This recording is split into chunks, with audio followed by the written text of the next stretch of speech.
Merci, Monsieur le maire. Chers collègues, je rebondis sur le sujet qu'a évoqué Madame Picard-Marcovecchio.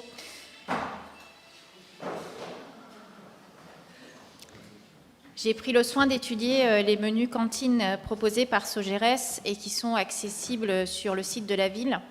La loi Egalim poursuit plusieurs objectifs: rémunérer justement les producteurs pour permettre de vivre dignement de leur travail, renforcer la qualité sanitaire, environnementale et nutritionnelle des produits alimentaires, favoriser une alimentation saine, sûre et durable pour tous, renforcer les engagements sur le bien-être animal et réduire l'utilisation du plastique dans le domaine alimentaire.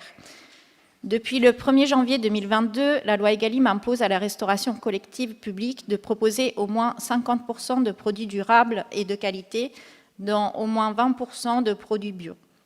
Et lorsqu'on parle de produits durables et de qualité, il s'agit entre autres de produits bénéficiant de signes officiels de qualité comme les appellations d'origine protégée, le label rouge, l'indication géographique protégée ou encore l'agriculture biologique, de mentions valorisantes, et les produits issus de la pêche maritime bénéficiant de l'écolabel pêche durable. Il me semble que les menus proposés répondent à ces besoins. Sur un autre plan, je déplore par contre l'augmentation des prix des repas.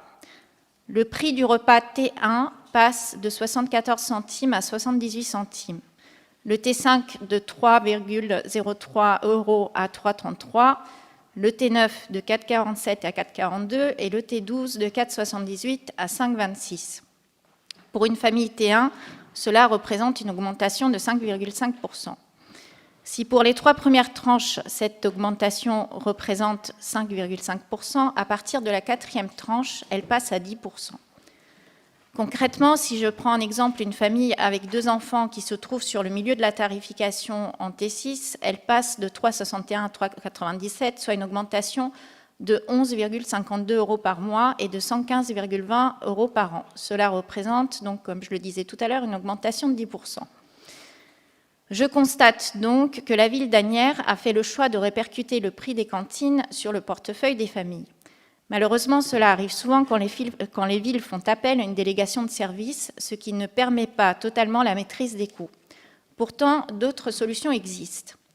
Les élus locaux peuvent choisir de prendre en charge une partie ou la totalité de cette augmentation en diminuant ou supprimant du budget un autre poste de dépense, ou par exemple en changeant les recettes. Par exemple, en augmentant le nombre de repas végétariens à 2 par semaine, comme à Moinsartou, où la municipalité a fait le choix de passer à 50% de repas végétariens pour éponger la hausse. Selon un récent sondage IFOP mené par le Syndicat national de la restauration collective, 81% des parents déclarent être inquiets de voir les prix augmenter cette année. Plus de 4 familles sur 10 envisagent de réduire le nombre de repas pris à la cantine pour leurs enfants si la hausse des tarifs est trop importante. On estime qu'à cause de ces hausses partout en France, près de 2 millions d'élèves ne pourront plus avoir accès à la cantine. Pouvez-vous donner des explications quant à ces augmentations qui sont peut-être justifiées, même si de nombreuses municipalités ont décidé de ne pas faire peser l'inflation et l'augmentation des tarifs sur les familles?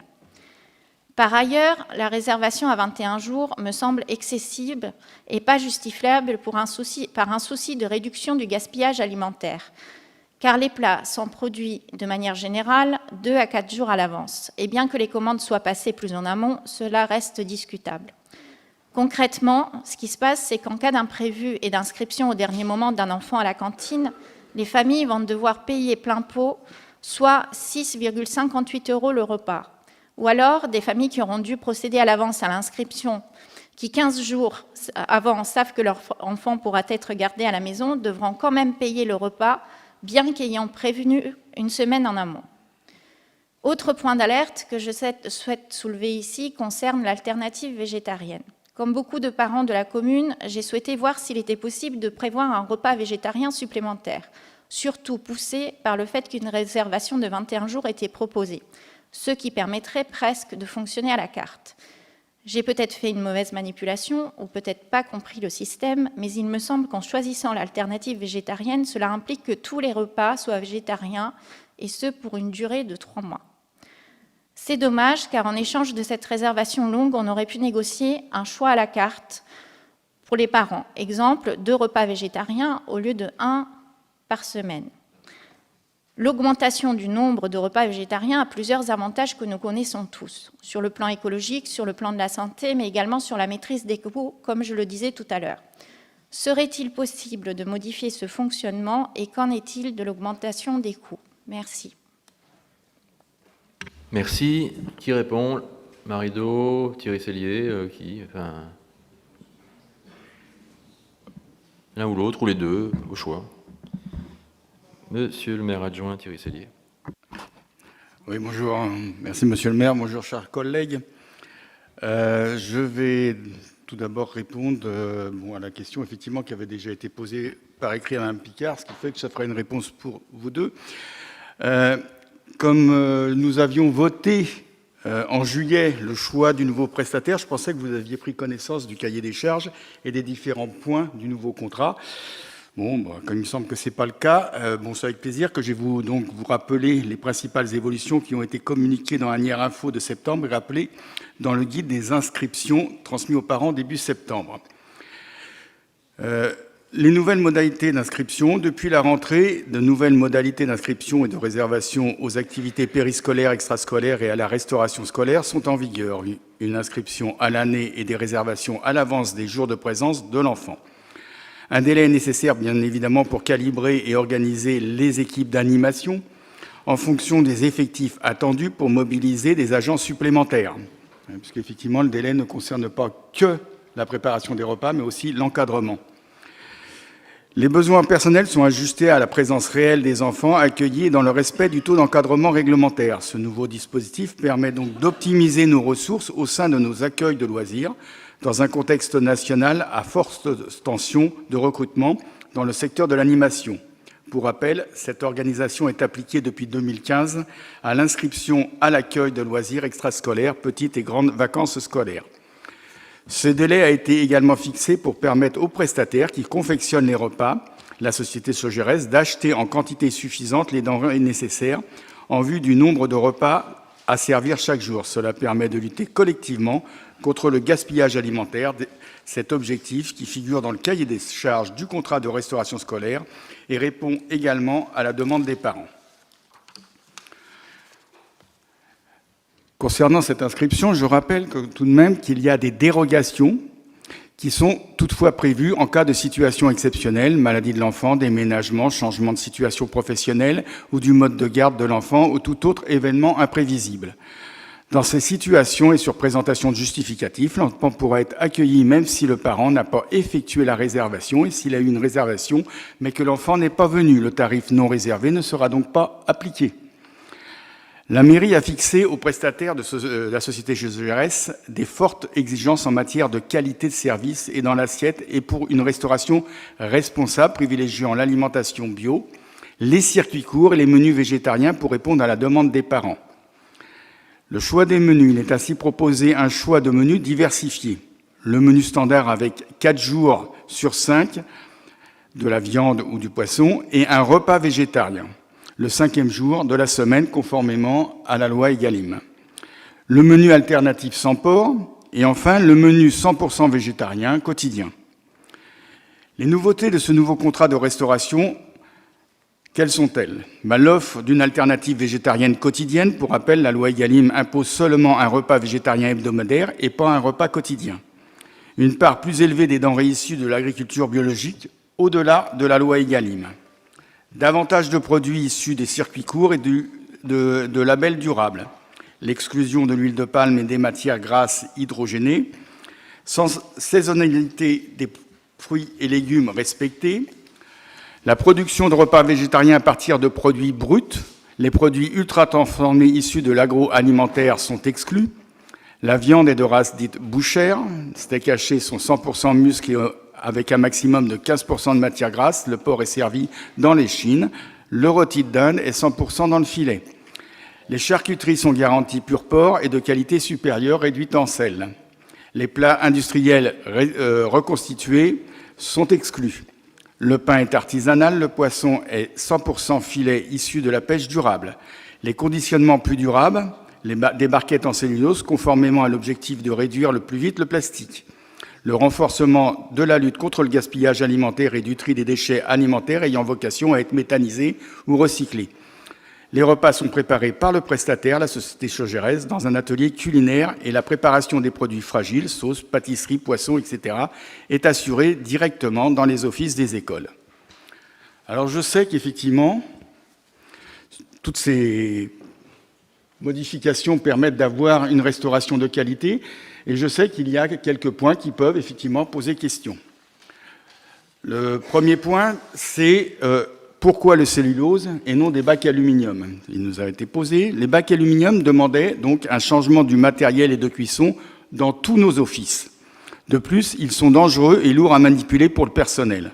Or, le secteur étant en pleine évolution technologique, il nous a semblé nécessaire, avant d'entamer une dépense importante et éviter d'augmenter la pénibilité au travail des agents, d'attendre les prochaines évolutions pour choisir la meilleure solution. Toutefois, pour ne pas attendre la date limite de 2025, pour mettre en œuvre le zéro plastique, nous avons choisi de mettre à titre provisoire, et je dis bien provisoire, une solution de remplacement des barquettes en plastique par des barquettes en cellulose fabriquées en France à partir de pâte à papier blanchie produite en France. Ce n'est donc pas la solution définitive, mais bien une solution transitoire en attendant les propositions technologiques qui ne devraient pas manquer d'arriver d'ici 2025. Vous avez posé la question des 21 jours. Je rappelle que nous servons quotidiennement environ 6500 repas par jour et qu'un simple 1% d'enfants prévus qui ne viennent pas déjeuner, c'est 65 repas jetés par jour. Pour notre confort, pouvons-nous continuer à accepter ce gaspillage alimentaire alors que depuis le 22 juillet, nous avons déjà consommé tout ce que la planète produit en une année? Les 21 jours, c'est le temps nécessaire pour réduire efficacement le gaspillage alimentaire du fait d'une connaissance exacte de l'effectif. C'est le temps nécessaire à notre prestataire pour obtenir la totalité des produits de qualité au meilleur prix. Et enfin, à nos services afin d'assurer un encadrement conforme aux enfants présents. Réduire ce délai, c'est accepter de réduire l'intérêt de l'un ou l'autre, voire des trois.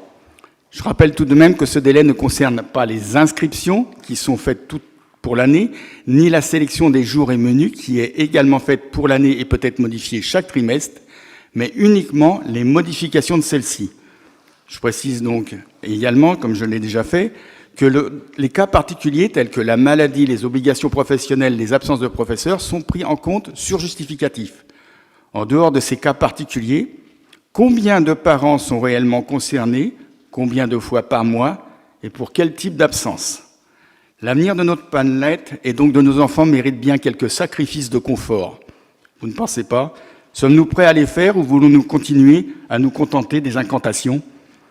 Je sais que plusieurs associations de parents d'élèves sont intervenues pour demander de réduire, voire de supprimer ce délai pour leur permettre de faciliter leur organisation quotidienne. Mme Schliemann a naturellement pris en compte ces interventions et demander aux services et à notre prestataire de voir dans quelle mesure ce délai pourrait tout de même être revu. Nous ne manquerons pas donc de revenir vers vous prochainement et vers les parents pour les informer de la décision prise par Monsieur le maire sur ce sujet. Merci. Alors, on ne va pas ouvrir un débat sur la cantine scolaire parce qu'en l'occurrence, c'est pas le sujet, quoi, à l'ordre du jour. Alors, on va pas passer la soirée là-dessus. Vous avez choisi un petit point un peu ténu de rattachement à l'ordre du jour sur le marché public, mais là, on vote pas les tarifs, on vote pas tout ça, et on n'est pas là-dessus ce soir.